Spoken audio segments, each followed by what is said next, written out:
Good afternoon, everyone, and welcome to the final session of the day at the Bristol Technology Festival. I hope it's been a good week and that you've enjoyed the session so far. We think we have an interesting session to finish where we're going to talk to the topic of innovation. By the end of this session, you'll be able to re-examine and challenge traditional attitudes to innovation and gain some insight into how future-proof your organization can become against the VUCA future that we all face. When I say VUCA, I mean volatile, uncertain, complex, and ambiguous. And 2020 has certainly been that. I'd like now to take the opportunity to introduce our panelists today. First of all, a big thank you to Neil Douglas from Viper Innovations. Neil is a founder director of Viper Innovations, who are a local business based out of Portishead. I would also like to introduce you to my colleague, John Clegg. John is our in-house innovator with Growth Unlimited. And with that, I'd like to hand over to John, who will talk a little bit towards the theory of innovation. Okay, thanks JP for the introduction, and it's great to be here and be talking to you this afternoon at the Bristol Technology Festival. We're going to challenge a little bit of what you might think about innovation, and when we've done that, we'll let Neil introduce himself, and then we'll explore some of the topics through a conversation with Neil about his experience as a local innovator. So the first thing is innovation and invention are two different words, and there's a good reason for that. Invention is that kind of aha or eureka moment, the point where you realize that you've come up with a brand new idea. And sometimes people will say, that's an innovative idea. And I'm going to argue that it's not. I'm going to argue that it's an inventive idea, but innovation is something very different. It's hard to find a dictionary definition that really does justice to innovation, but I'll give you a couple of quotes from a couple of relatively famous management thinkers. Peter Drucker says, innovation is the specific tool of entrepreneurs by which they exploit change as an opportunity for a different business or a different service. And Michael Porter kind of nails it down a little bit more, and he says, innovation is a new way of doing things that is commercialized. And I think it's that last point which is really important. Innovation is actually the process of coming up with an idea, using that idea to create value, and then capturing value from that idea. So the third part of it is normally making money. It doesn't have to be money, but normally making money for your organization. But the creation of value, it can be any kind of value. It could be value for society. It can be doing good. It can be making people more well. Or, of course, it could be creating sort of wealth and creating profit or margin. Because innovation is a value chain, it can't be a bolt-on. It can't be something that you stick on the side of your organization and then pat yourself on the back about how much you spent on R&D. Because it's about creating value, it has to be part of your strategy. And also the idea of using innovation to create value has to be embedded in your culture. And those are a couple of things that we'll explore in the coming hour. Fundamentally, innovation is a way of thinking, and your organization has to be designed to support it. JP. Okay, so thank you for that, John. You know, that's an interesting perspective, and I think many of us, you know, will find moments, even if you think you understand the difference between invention and innovation, and you still get wrapped a little bit around the axle on this terminology and what it means. So the theory is one thing, and that's all very well and good. You know, when the rubber hits the road, we test that theory in practice, and in the real world, we have the example of Viper Innovations from the local Bristol area.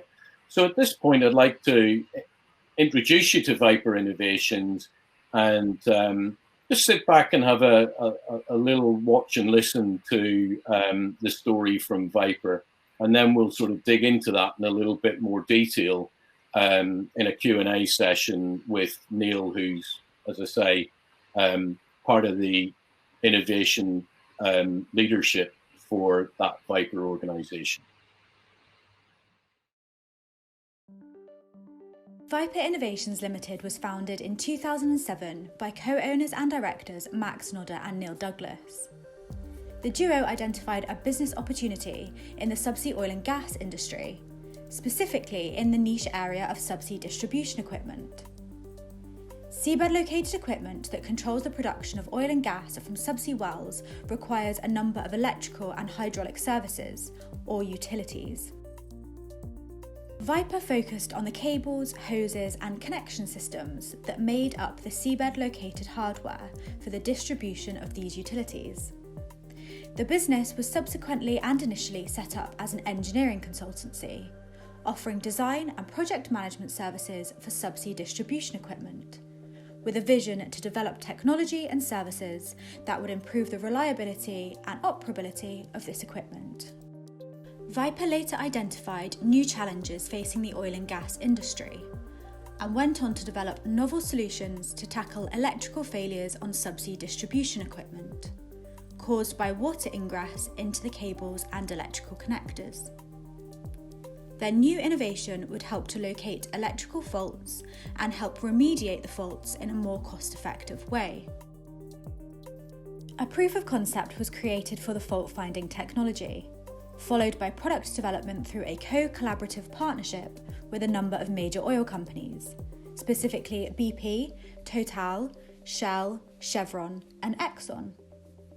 A second technology that remediates the electrical failures is called V-Life, and this was developed solely in-house. Over the years, Viper has invested heavily in research and development, resulting in a strong pipeline of award-winning products and services which have generated revenue growth derived from the business's own intellectual property.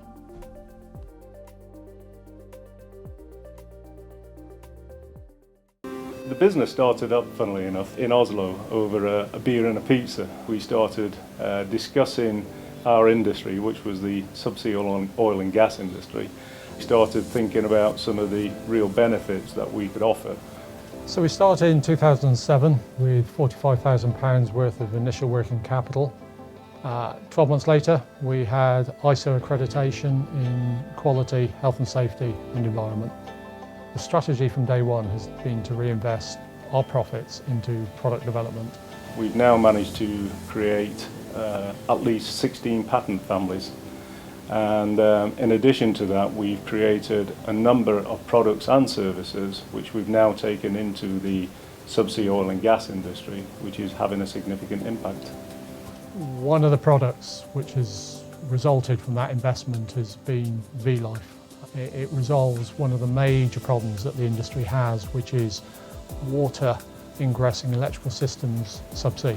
It will basically search out where water is coming into electrical cables.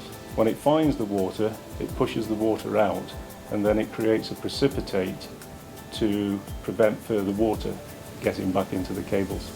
The ultimate benefit of V-Life is that the operators can continue production, they can avoid having expensive subsea interventions, mobilising vessels for offshore repairs and subsea repairs. So ultimately it is a massive commercial benefit for our clients. It's won a number of awards and it's actually won the Queen's Award. Viper Innovations faced a major challenge in 2014 to 2015 when the oil price slumped rapidly to below $30 a barrel. The crash impacted Viper's ability to sell their subsea equipment. However, the V-Life product continued to perform well as a proven and cost-effective alternative to subsea intervention. V-Life continues to perform well today, with over 130 installed with 30 global operators. Viper recognised that other industries could benefit from their fault location technology, and the oil and gas industry recession presented an ideal opportunity to take these ideas forward and transfer the technology to other markets. In collaboration with Network Rail, Viper embarked on a 5-year product development programme to bring Cable Guardian to the rail and industrial market.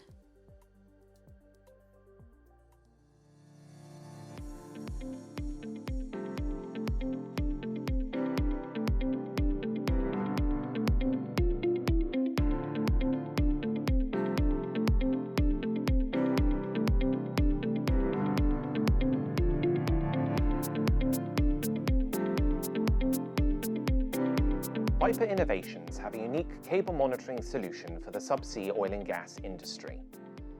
The VIR system monitors subsea electrical cables and will alarm when a fault occurs. With the VIR system, it is possible to predict failures, locate faults, and reduce repair times. Using this technology, a new product called Cable Guardian has been developed for the rail industry.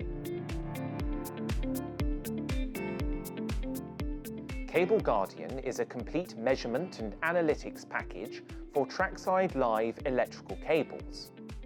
Each Cable Guardian unit incorporates cable integrity monitoring technology, which measures the insulation resistance, capacitance, and other electrical parameters of live cables and system components. In addition, the electrical conductors are continuously monitored for short and open circuit faults using a patented technique called spread spectrum time domain reflectometry. Measurement data is transmitted from each unit via secure internet connections to the Cable Guardian data storage and analytics system. This uses complex algorithms and processing to analyze the data received in order to determine the location of any faults in the network. During a fault event, whether that be vandalism or theft, cable degradation, vermin damage, or water ingress, the analytics package will process the measurements and an alert will be sent to the maintenance team via email, text, or automated phone call. The team will be provided with a cable section or location to allow a quick repair. Logging on to the secure Cable Guardian user portal allows users to get more information about the fault, as well as checking the general condition of the electrical network. Viper Innovations pride themselves on being a knowledge-based company with a substantial focus on research and development. They have also participated in knowledge transfer partnerships and sponsorship of PhDs. Working in collaboration with universities has helped to bring only the best products and services to market. We hope this overview from Viper has opened your eyes to an interesting evolution story. With twists and turns, it teases up to show how uncontrollable external factors can drive radical transformation. In this next section, we'll talk to Neil to address a host of topics touching on challenges, regrets, surprises, how they work to derive value, their transition from oil and gas to the rail industry, views on post-COVID, climate change future, sustainability in business, and so on. So with that, we'll move into an interview phase. And John, would you like to kick us off? Yeah, sure. Thanks, JP. And Neil, welcome. I guess I'll start by saying I love the fact that you actually use the term innovation in your company name, because it evokes so much. As you heard in the preamble, I kind of think of innovation as being a process which is distinct from invention. You have to have a great idea, but the great idea is 5% inspiration, and then the rest of it is 95% perspiration. Or that's my view of innovation. It's the hard work involved in getting something to market. Is that how you see it? Do you agree, or do you see it a different way? Well, I guess those who have the inspiration will likely argue with your percentage figures, but absolutely agree that the perspiration part is key to innovation. I think, as you said earlier, John, there is little point in innovating unless there is a commercially viable product or benefit to society or to the environment.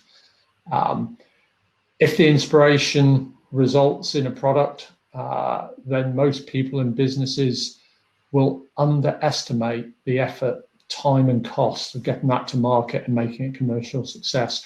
So personally, yes, it is probably 95% perspiration, and I've got the scars to prove that, that's for sure. Good to hear. Now, and I know that you and I are both technical people by background, so at some point in our careers, we've both been that person that thought it was 95% inspiration and 5% perspiration, you know, before we got the scars along the way. So has that view changed along your journey through Viper, or was that an established view before you joined, or before you founded it? Sorry. I guess the understanding has really just been re-emphasized. You know, sometimes getting a product to market, actually a lot of the innovation has been in the commercialization models.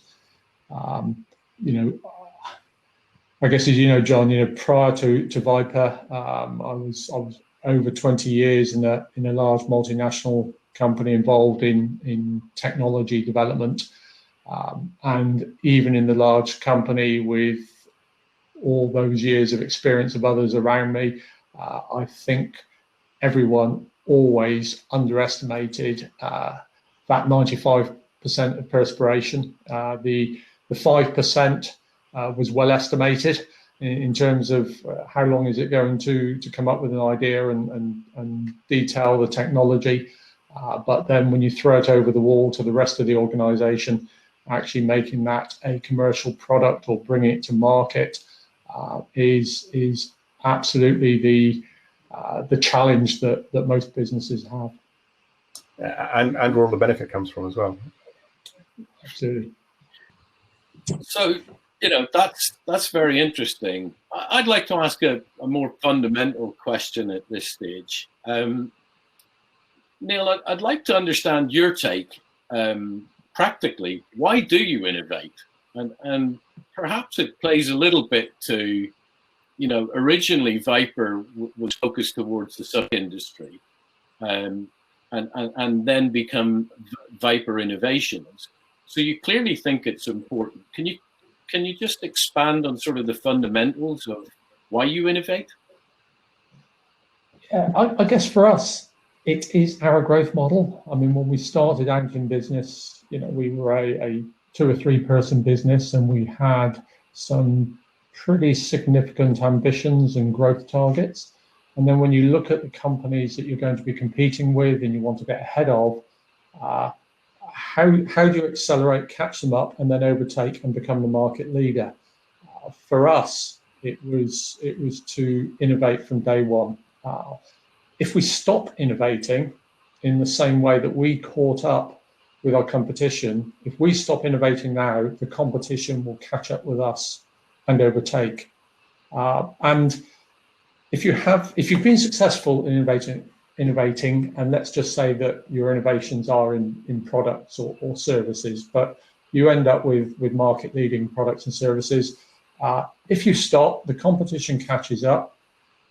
You will then just be in a Me Too type of situation where you are just competing with competition, with a product which they caught up with and maybe overtaken you. What our strategy is to create a pipeline of products and services. So, you know, as soon as we've got something commercialized, we're looking at bringing the next one to market, and we may have 2 or 3 going at a time, but it is this pipeline that we want to create. And the purpose is not just through growth of the company, it is to stay ahead of existing competition and any new competition that comes along.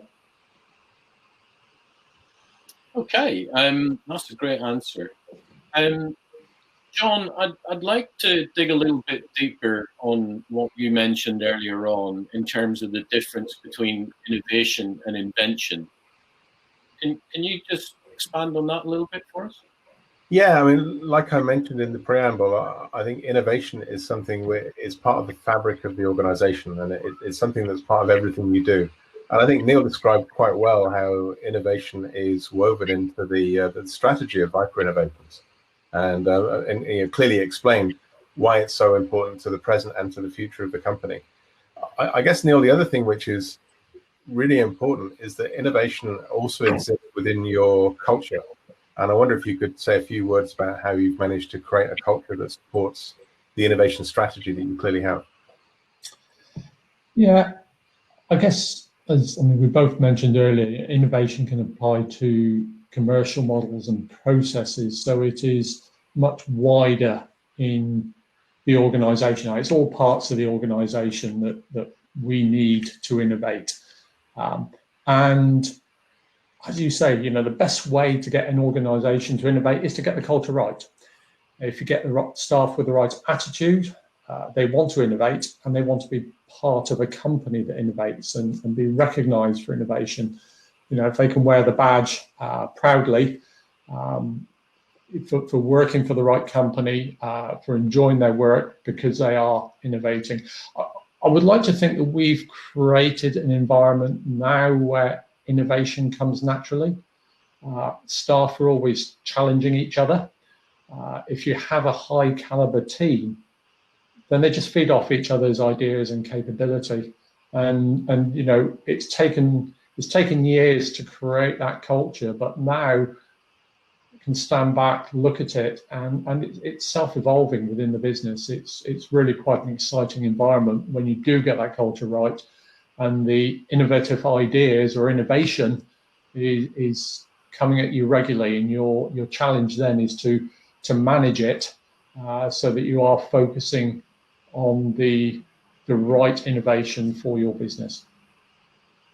That's good to hear. And something else I just want to explore, and I guess this is embedded with culture, and something that JP and I chatted about earlier, we're both very interested in, is failure. And I can remember working on a project of my own many years ago. It was a big project, very important to succeed. First commercial deployment was a miserable failure. And as a result of that miserable failure, the customer took us all out for drinks to celebrate, which at the time I thought was a bit strange. And I kind of asked him why. And he said, well, you failed, but you got further than anybody else did. I know you're going to fix it. So we're on the precipice of something brilliant here. And then more recently, I read about DARPA has a contest for automated vehicles. And I think in their first year, which was 2004, they set a 140-mile course for automated vehicles. Nobody got more than 7.5 miles. They came back 12 months later, 5 teams completed the course. And I'm going to suggest that in both cases, in the case of my project and in the case of the automated vehicle test, neither of those would have been successful if it hadn't been for the failure. You kind of have to fail first before you can succeed. Yeah, that's great. And I think that DARPA example from, was it 2004, that grand challenge? 2004, 2005, yeah. Yeah. So, great story and where it's at today, and commercializing into, the real world. But I guess, Neil, having innovated so much and, having now got an understanding that innovation is across your complete value chain and not tied into technical inventions solely, at least. Presumably, tough question. Presumably, you failed many times. How do you see such failures, assuming you've had some? We've certainly had failures. What I would say is we don't follow the route that maybe John's customer did and take everyone out for a beer every time they have a failure. I think that would maybe encourage failures. But everyone benefits from the learnings of failures. So failures are accepted and are part of the process. And the learnings is what you take away from it. So I guess even in failure, you come away with more knowledge. So nothing is a complete failure. So I guess just to follow on from that, I guess maybe come back to the customer example, which was quite an unusual example, and the cultural aspects. Do you think failure should be rewarded or punished? Well, I guess it goes back to what I said. Not directly, but every individual will be rewarded with new knowledge with every failure that occurs. You know, we all learn something from failures. Hopefully, we don't do the same thing again. So the next time, you know, if you take 2 steps forward, 1 back, then you're further ahead than you were when you started. That's good. I think personally, I think it's good to have at least to have an environment where people aren't afraid to fail, and where they're not scared of looking bad if they try something that doesn't work the first time. Yeah, and you know, I'd comment on that as well. I think it comes back to that culture message that you're talking about. I think if you've got an organization that's quite punishing for failure, then actually that introduces a level of stage fright into your culture, and a level of don't put your head above the parapet. You might have a brilliant idea, but you've seen people have their, you know, head shot off, or you know, just not be listened to. So I think probably that's one of the lessons in there is, you know, the culture that you have permits and encourages a level of dialogue that's conducive to innovation, and you know, and part of that culture then is that sort of iterative continuous improvement, and that's why you have an environment that's good to work in, and there's reward in that in and of itself, I think. So that's interesting to me. I think this topic of how you handle challenges and failure within, you know, or that term failure, is interesting. And we've talked about the fear culture and how this becomes a bigger whole team kind of mentality. So by definition, it implies that innovation is not and cannot be the responsibility of a few selected individuals. So Neil, let's dig a wee bit deeper into how you empower your people to feel that responsibility for innovation. And, you know, when you bring people in from other organizations that, you know, you've interviewed them and, you know, you've selected them because you've seen something in them, but maybe they've been in an environment before where some of those innovation cultural aspects, you know, haven't been as accepted in practice as you have. How do you help those people to feel empowered when they're new to your organization, I guess? Yeah, I guess what we have is all down to the culture that has been created. You know, I've already said that the individuals challenge each other. They challenge management. You know, they challenge our customers. They challenge the business as a whole. They challenge ideas, and I guess it's that challenge that leads to innovation. Can we do things more efficiently? Can we stop that problem that our customer is complaining about the whole time, or that is causing our customer to lose sleep at night? From a technical perspective, you know, and coming up with those ideas, then you know, we give the engineers free thinking time. You know, they just get a day a week to do their own thing, come up with some new ideas. The rest of the organization are encouraged to challenge our processes, challenge how we do things. And again, once you've got an organization that operates that way, someone new coming in, they quickly transition. And I guess, you know, it's one of the big difference, I think, between a large organization and maybe an agile, smaller company. And that is, we're not held down with bureaucracy. We're not, you know, you cannot, in a large organization, we can't do that because the process is this. We certainly have processes, but I think they're written for how we operate rather than we have to operate according to the processes. So one of the challenges as we grow will certainly be maintaining, you know, that same operating way, or the culture that we have. Maintaining that will absolutely be a challenge because at the moment, you know, the business is agile and it's a fairly flat organization. So doors are always open. Anyone can talk to anyone else. And as I say, I don't think there's a magic recipe. We just seem to have the right people and the right modus operandi that does create the ideas and what has proven to be some very successful commercial ideas.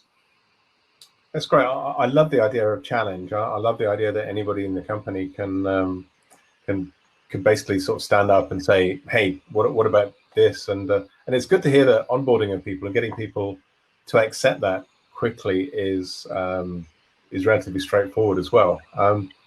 I guess the bigger companies you mentioned, they use process sometimes as a method for making decisions, and maybe sometimes as a surrogate for making decisions. Just to do things the way they've always been done.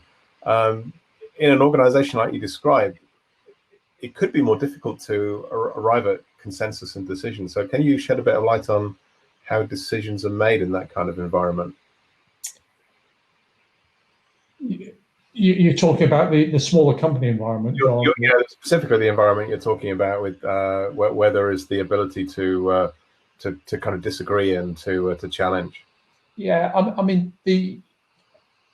I guess we still have our gates that changes need to get through, and we can't just come up with a great idea and then it's approved and individuals go off and spend money developing it. So we have to go through a series of gates, and some ideas are rejected. But I think one of the important things, if someone comes up with an idea or a suggestion, it's fed back to that individual as to the reason we're taking it through to the next phase, or it stopped at that point, because there's nothing worse for any individual who's coming up with an improvement idea. And I say it could be a new product, a new way of doing something, a new process. There's nothing worse than individuals being encouraged to come up with these ideas, and then they don't see that idea or the suggestion progress. So it's very important as a business that we always feed back and explain why not, if the business or the management decide not to take it forward. Yeah, look, I think that's crucial, because human beings, if they're left in a vacuum and not getting feedback, then it closes that continuous improvement loop, and there's an opportunity for them to develop. But they may have another perspective, find another way of articulating it, or say, it may not be an idea of its time just yet, and I'm not going to give up on it, but perhaps we'll revisit this later on when whatever that barrier to implementation comes out of the way. And we all know situations from our past experiences, having all worked actually in the subsea oil and gas business, where sensor technologies and the associated costs of that technology were all possible in the late 90s even, but the cost and the robustness of that technology wasn't up to fulfilling the idea. Several years on, the idea is still a good idea, just the infrastructure to be able to deliver upon that idea becomes cost effective and more realistic. So just because an idea is a bad idea at one point in time doesn't mean it's a bad idea forever. Correct. So John and I work a lot at this within Growth Unlimited. We're trying to help organizations navigate these challenges and help speed them through, in particular, the sort of cultural and people aspects of this. When we do that, we like to think of it as a value chain. That's really the way we think about the topic of innovation. You have an idea, you find a way to create value, you capture that value. That's the chain. And John, do you want to talk a little bit more to that? Yeah, that the value can be the creation and capture are two different things. Creating the value is making something which is intrinsically better than it was before, and that could be saving your customer money, or it could be allowing your customer to do things they couldn't do before and grow their business, or it could be reducing the amount of CO2 emissions you have, or if you're a sports team, it could be gaining territory on a sports field. And then capturing value is somehow getting your fair share, basically, of that value. So if you save your customer money, you might take part of that saving as your price. If you're the sports team and you're gaining territory on the field, then the capture of the value might come in scoring points. You know, it's actually having something tangible for yourself. Is that how you see it? And of the value that you create for your customers, where does that come from, and how does it benefit them generally? Yeah,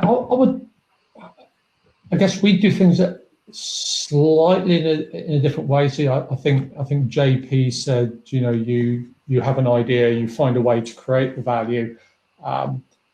We actually take that second step first. So we always start with identifying the industry problem or the client's problem, and I think I probably mentioned it earlier. What is it that stops our customer or a future customer from sleeping at night? What is causing him the pain, the problems? And we normally start with that, because if you start with a problem that the customer has, there's a very good chance that if you come up with a solution, there's going to be some value creation there. The client's going to be willing to buy your service or product. So for us, you know, I guess the value of the products and the services that we have created, it varies completely. So, you know, the customer, it may be saving him money or her money. It may be improving their carbon footprint, but either way, they are willing to buy our product or service because there is some value to our client. And, you know, ultimately that value comes back to Viper as revenue and hopefully profit. And our business model is that we then reinvest that, you know, to look at the next innovation or the next product. So that ultimately means that Viper as a business is enhanced in value as it becomes bigger. It has a more diverse and a wider product range. So by resolving problems for our customers, there is naturally an increased commercial value for Viper. Cool. And I don't want to put words in your mouth, but it sounds like it's better to have a problem looking for a solution than it is to have a solution looking for a problem. When you're at everything looks like a meal, right? I would say that, you know, I mean, Viper, as you've seen, is you know, since 2007 we've been innovating and growing, and I would like to think, and I'm trying to think whether there is any product or service that has not started with the problem statement, the client's problem statement. I think that's a great. Hugely important. And I think when we talk about the value chain, we're not talking about the entry point for that value chain, but more the steps that are involved. So I think that's a crucial thing for the audience to maybe ponder on post-event.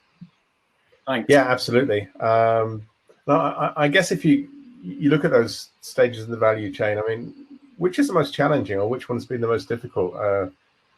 Identifying the needs, coming up with the ideas, creating the value, or actually capturing the value and getting something for yourself?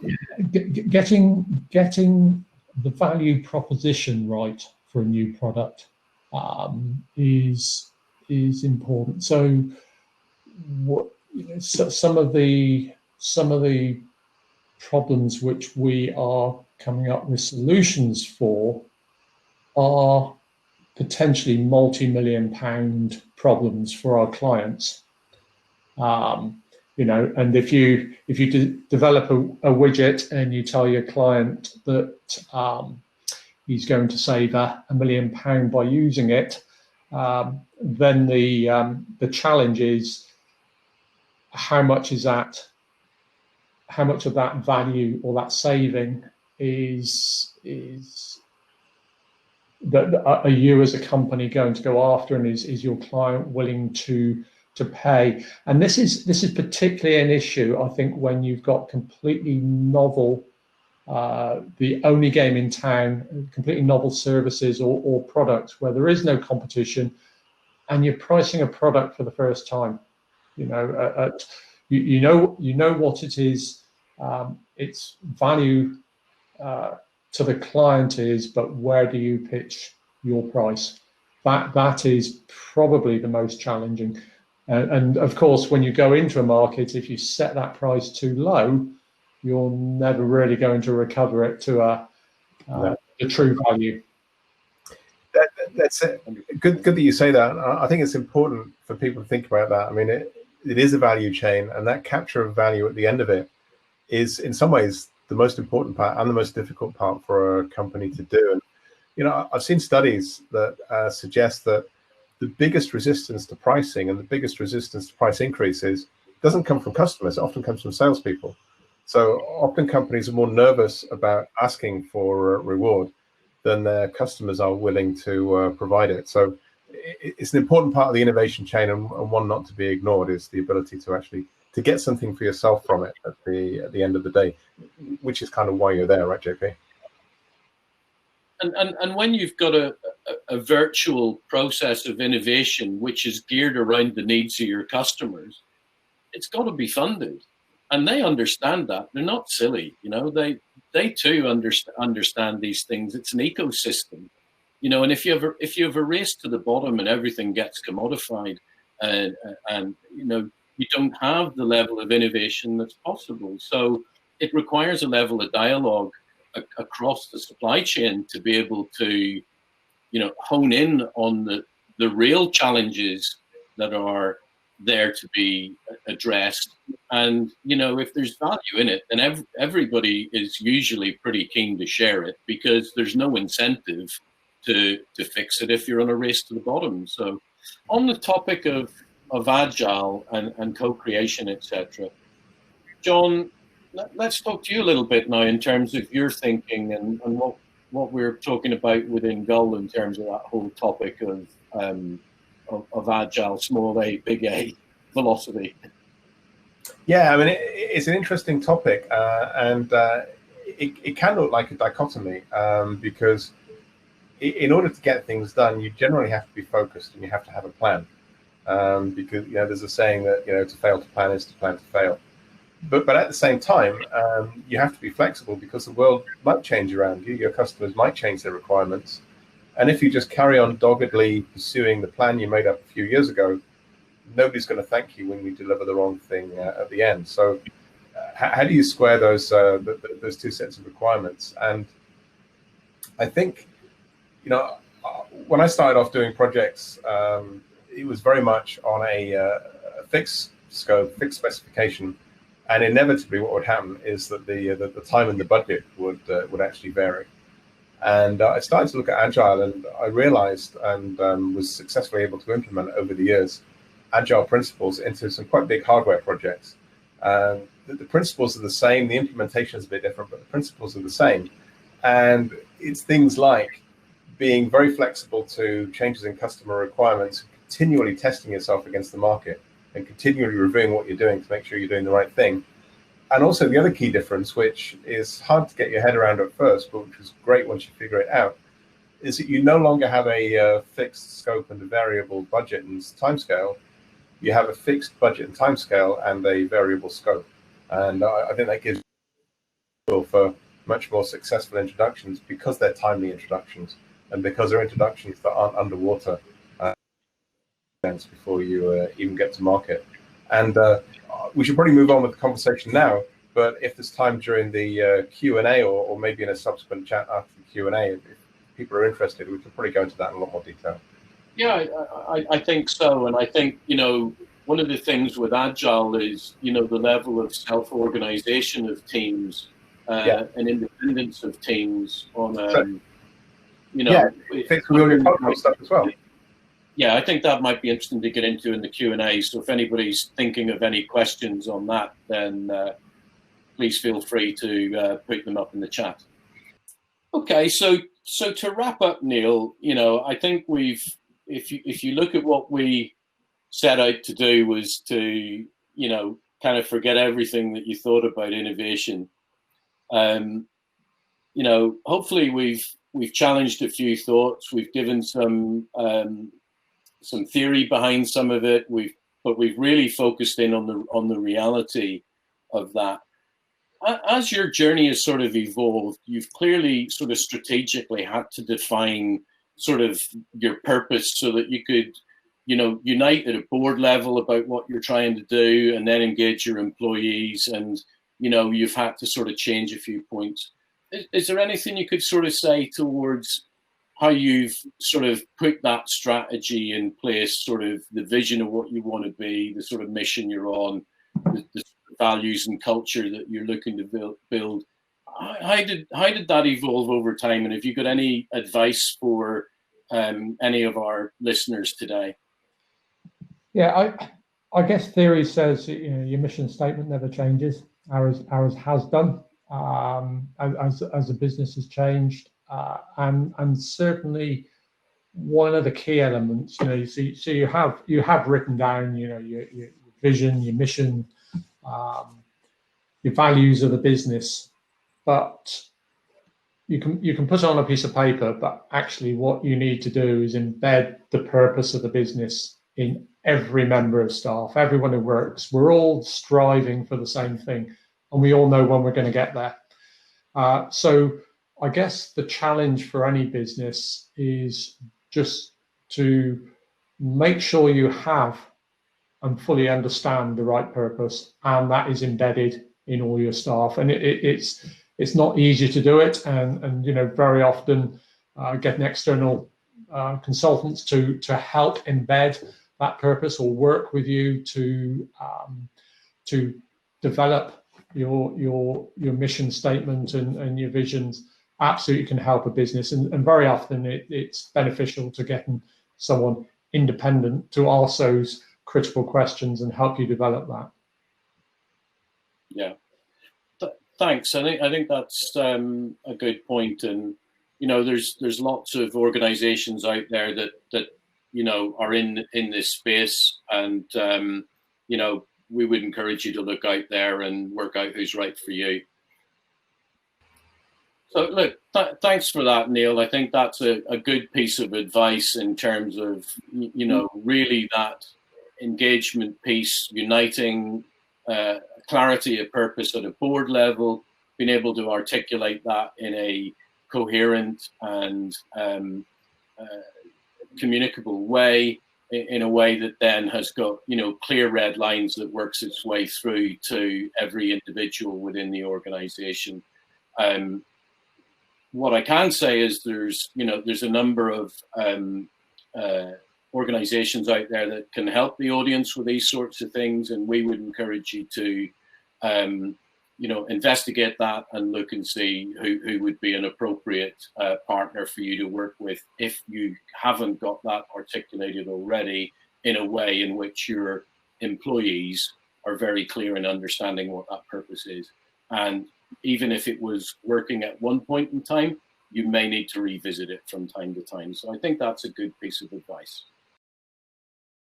Yeah, so look, thank you very much, Neil. You've been very patient with what's been some pretty probing questions, and you've been very open and a great degree of candor in terms of how your business has been operating. So we're greatly appreciative of that, and I'm sure the audience are too. And thank you, John, as well for your contributions and help dig into that. So at this stage, we're hoping to look towards the chat and see some interesting questions, that you're still with us and that you're awake, you're getting ready for your weekend. But hopefully we've got some interesting questions which we'll now take from the floor.